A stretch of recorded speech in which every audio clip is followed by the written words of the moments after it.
Né, pessoal? Nesse segundo capítulo da obra de Chesterton, Ortodoxia, tem o nome de O Maníaco.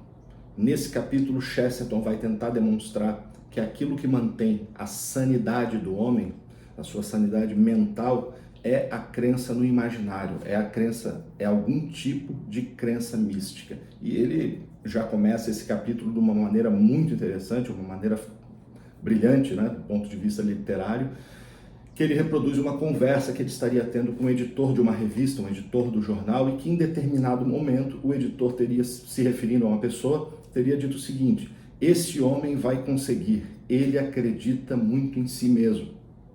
E que o Chesterton ouve então essa afirmação, e no momento que ele ouve isso, ele levanta a cabeça e está passando um ônibus pela praça, pela rua, e que a plaquinha de destino do ônibus é Hanwell. E Hanwell é uma localidade aonde você tem um manicômio para pessoas pobres. E aí o Chesterton emenda na conversa dele, né? Disse para esse editor então que ele sabe um lugar onde tem pessoas que acreditam de forma muito firme, muito forte naquilo que eles pensam, mais do que Napoleão, mais do que Júlio César, e que esse local é o manicômio. Ele mostra então, o relato dele no segundo capítulo, ele mostra que as pessoas, os canalhas, né, as pessoas perversas, normalmente elas têm uma crença muito forte em si mesmo. E que essa crença, na visão de Chesterton, não somente é uma coisa errada, um pecado, se preferir falar, mas também é uma própria fraqueza. E aí vem o questionamento, né? Se um homem então não deve acreditar em si mesmo, no que ele deve acreditar? E ele vai começar, logicamente, a tratar isso aí no desenrolar do livro. Ele inicia o argumento dele mostrando que os estudiosos sempre tentaram partir, os filósofos, os sábios, os teólogos, eles sempre tentaram partir nas suas discussões reconhecendo que existe o certo e o errado, que existe comportamentos que são pecaminosos, comportamentos que são errados, e que existe a necessidade do homem de se ver livre desse tipo de comportamento. Mas que hoje em dia esse comportamento, essa visão dessas pessoas mudaram, né? Que eles deixaram de se preocupar com aquilo que é discutível, mas começaram a tentar negar o óbvio, que é aquilo que a gente já falou em algumas outras oportunidades, negar o que é indiscutivelmente errado. Eles negam o erro, eles negam que exista verdade ou que exista mentira, que exista o certo ou que é errado, eles negam o próprio pecado humano, o que é um absurdo, pois a gente vê isso acontecer na rua, aí no nosso cotidiano, todos os dias. Ele usa uma comparação interessante, mostrando que se você tem uma imagem, uma cena de um homem feliz da vida esfolando um gato, é o exemplo que ele dá no livro, você poderia ter duas conclusões a respeito disso. Essa felicidade do homem em esfolar um gato. A primeira conclusão é de que Deus não existe. E aí você seria um ateu. A segunda conclusão, que você pode debater sobre isso, é você dizer que Deus existe, mas que ele está dissociado e que os homens têm livre-arbítrio para fazer o que quiserem aqui. E que seria o pensamento cristão. Aí Chesterton, em tom jocoso, ele mostra que os estudiosos hoje, então, não estão se preocupando com esses dois pontos, e sim em negar o gato, né, como se o gato não existisse. Ele argumenta que as modernas formas de pensar do homem, elas acabam levando ele a um colapso do próprio intelecto, em onde ele vai aos poucos perdendo a sua inteligência. A linha de argumento dele se dá no sentido de que negar esse pecado, negar o certo e o errado, negar o falso e o verdadeiro, leva a discussão para um patamar insano e sem sentido.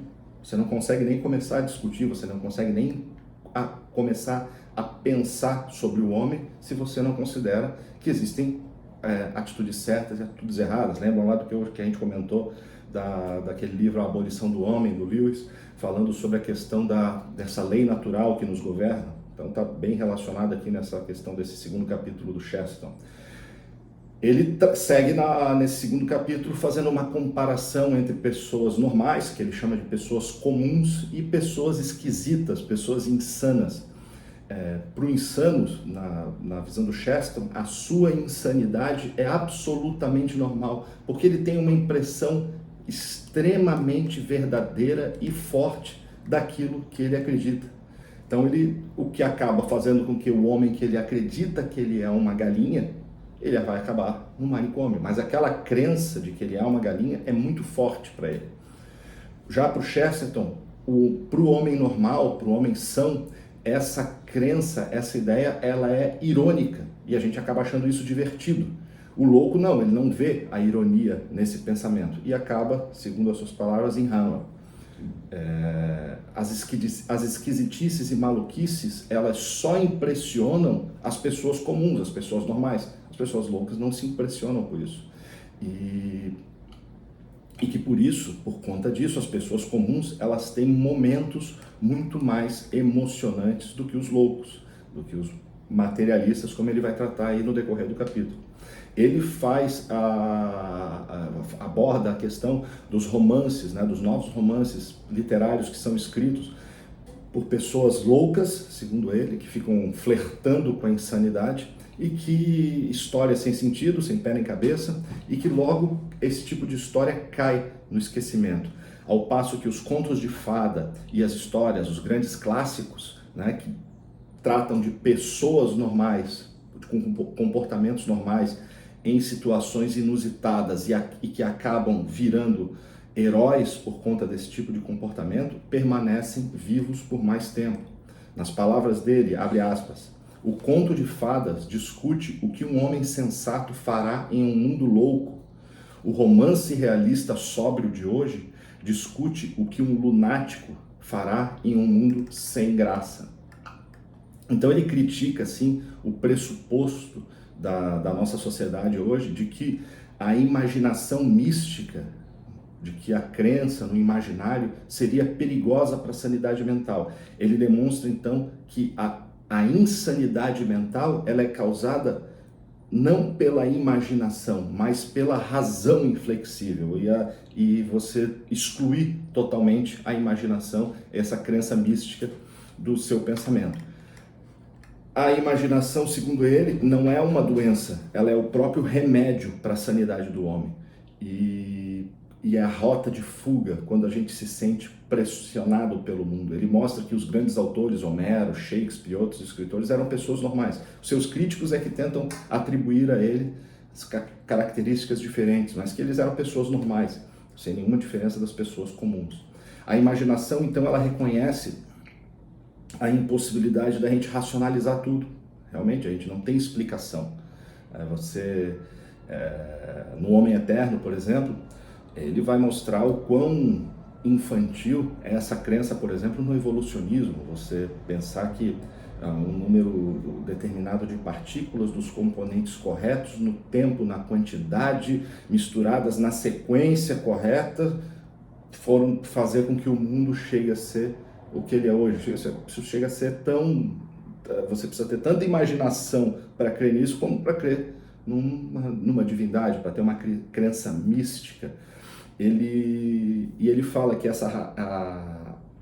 que a gente não tem essa possibilidade de racionalizar tudo, né? A gente não consegue pensar no infinito, por exemplo, a gente não consegue racionalizar o infinito, e ao passo que a razão, ela tenta colocar tudo dentro de uma caixa estanque e fazer uma análise materialista e dando explicação para todos os fenômenos e, logicamente, não vai ter sucesso.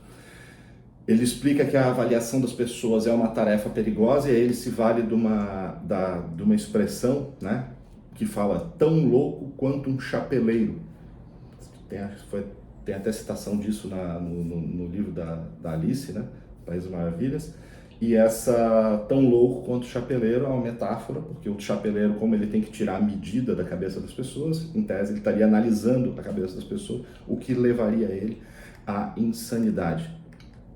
Ele critica a ideia de que o livre-arbítrio seria um comportamento inadequado, seria uma loucura, e aí isso também entra bem dentro desse momento todo que a gente está vivendo hoje, né? Que a gente tem essa necessidade dessa liberdade que vem sendo cada vez mais tolhida aqui no nosso país, e que essa ideia de que o livre-arbítrio levaria as pessoas a tomar atitudes sem causa, na verdade, ela é uma qualidade e não um problema. Ele mostra que o lunático, o louco, ele não tem atitude sem causa. todas as atitudes dele têm uma causa. Todas as atitudes dele são baseadas num raciocínio lógico maluco dentro da cabeça dele. E ele não relaxa em momento nenhum. Apenas um homem saudável, de mente equilibrada, é que pode agir sem causa. E a gente faz isso no nosso dia a dia. A gente caminha assoviando, a gente estrala dedo, a gente anda pelo mato arrancando folhinha, né? Ou pega uma varinha, vai batendo, fazendo coisas que não tem sentido nenhum. E o que Chesterton coloca é que apenas homens saudáveis é que têm condição de ter esse tipo de comportamento. Em todas essas atividades de um homem saudável, o louco, ele enxerga o quê? Ele enxerga uma conspiração. Em todo comportamento humano ele enxerga uma conspiração. Ele enxerga que há algo sendo tramado. E ele faz isso através de uma montagem racional das informações que chegam para ele. Se por um instante ele pudesse se tornar descuidado, se ele pudesse deixar a imaginação dele fluir, ele ficaria são, nas palavras do Chesterton, mas ele não consegue fazer isso.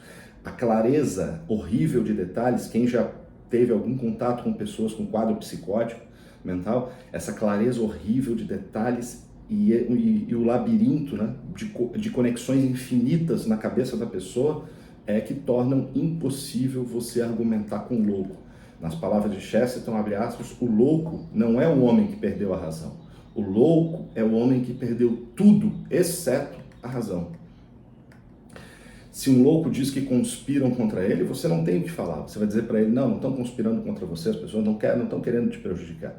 No máximo que você teria algum tipo de sucesso era dizer para ele o seguinte, olha, eu estive lá, eu conversei com todo mundo e eles disseram que não estão fazendo, está aqui, eles assinaram um papel.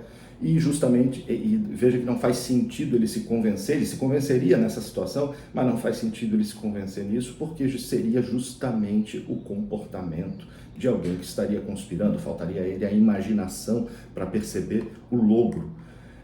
E a mente dele, então, ela se move num círculo perfeito, né? Num círculo hermético, do que o Chesterton diz que a marca mais forte e inconfundível da loucura é essa combinação entre uma completude lógica e uma contração espiritual, ou seja, a lógica consegue abarcar tudo, consegue explicar tudo, mas a parte imaginativa, a parte espiritual, ela é contraída e abafada. Ele, tanto no primeiro capítulo quanto nesse segundo capítulo, ele dá apenas algumas imagens dos seus pontos de vista, mostrando que a mente imaginativa ela é muito mais sadia do que a mente puramente lógica. Ele vai falar um pouco sobre o materialismo, que teria uma explicação simplista, que beira a insanidade, né, sobre o mundo, sobre as coisas, como a gente já falou, e mostrando que tanto os loucos quanto os materialistas, eles têm esse mesmo tipo de incompletude na linha de raciocínio deles. E trazendo um paralelo sobre o cristão, ele mostra que o cristão ele é livre para acreditar em inúmeros aspectos da vida e ordens do universo, enquanto que o materialista ele não tem essa liberdade, pelo fato dele não admitir o menor traço de espiritualismo ou de milagres, né, ou de misticismo. Como ele não admite isso, ele não tem essa liberdade para fazer a análise das coisas que nos cercam. O homem normal ele reconhece em si traços de bondade, traços de maldade, de normalidade, até traços de loucura. E isso é irônico para ele. O homem louco não, ele tem certeza que ele é são. Ele tem certeza a respeito de todas as suas crenças. Tudo é muito claro para ele. Que o Chesterton vai dizer que materialistas e loucos nunca têm dúvida. Nunca tem dúvidas, materialistas e loucos. Ele quer dizer com isso que no caso do cristão, você não tem limitação para a mente humana. No caso da mente mística, você não tem nenhum tipo de limitação. Enquanto que no materialismo, as limitações são brutais. E isso gradativamente vai destruindo a humanidade do materialista. E pior que pensar do materialista, na visão de Chesterton, é a pessoa que vê o mundo inteiro a partir de si mesmo. Num raciocínio infantilizado, ele vai justificar tudo aquilo que o cerca a partir dele, a partir do pensamento dele, e que ele é um egoísta extremo que, no final das contas, quer imprimir a marca da personalidade dele no resto do mundo. Ele quer mudar, ele quer alterar o padrão do mundo de acordo com aquilo que ele pensa. Então, o homem que não acredita nos seus sentidos e o homem que só acredita nos seus sentidos, os dois extremos, eles são ambos insanos, que eles ambos, segundo a alegoria dele, se trancaram numa caixa fechada, pintaram um sol, uma lua, estrela dentro da caixa, e eles estão vendo o mundo todo a partir dessa perspectiva. E pensando então se essas bases, né, pensar sem essas bases materialistas, sem essas bases místicas, sem essa base imaginativa, enlouquece o homem, o que manteria eles são na visão de Chesterton? E é isso que ele vai mostrar. Ele vai mostrar no livro que esse misticismo, essa crença, é aquilo que mantém o homem mentalmente equilibrado. O homem comum, como ele mostra, sempre teve um pé no mundo real, na Terra, e um pé no mundo das fadas, no mundo imaginário. Ele sempre foi livre para acreditar em deuses, mas também foi livre para duvidar de deuses. Nada era estanque. O homem comum ele é capaz de juntar duas contradições e as verdades correspondentes e encaixar tudo isso de forma adequada no seu imaginário, enquanto que o materialista ele não consegue fazer isso. Ele sempre teve um equilíbrio entre as contradições aparentes para que ele conseguisse manter uma vida saudável, valendo do que ele não entendia para compreender as outras coisas. Ele faz uma comparação do círculo determinista, que é aquela cobra que morde o próprio rabo no final, fechado e lógico em si, e ele compara isso com a cruz, que ela tem uma colisão central, que ela tem uma contradição central, mas que essa contradição permite que ela abrace o mundo e abrace o céu e a terra, ela não tem fim. E ele termina comparando, fecha esse capítulo, fazendo uma alegoria de tudo que ele está falando entre o sol e a lua, mostrando que o sol é quente, o sol brilha, ilumina, mas quando você olha para o sol, você não enxerga o contorno, você não sabe onde é que o sol termina e onde é que o sol começa. Você sabe que ele está lá, você sabe o que ele está fazendo, mas você não consegue definir ele. Enquanto que a lua não, a lua ilumina também, ela brilha, mas ela é fria e você consegue ver o contorno dela, você sabe onde ela começa e onde ela termina. E que não à toa, então, ela emprestou o nome para os insanos, ou seja, os lunáticos. Então esse é o segundo capítulo do Chesterton, eu considero um capítulo excepcional. Gostei muito do primeiro quando li a primeira vez, quando cheguei nesse capítulo, então aí é que a leitura decolou e a gente segue na nossa análise. Obrigado.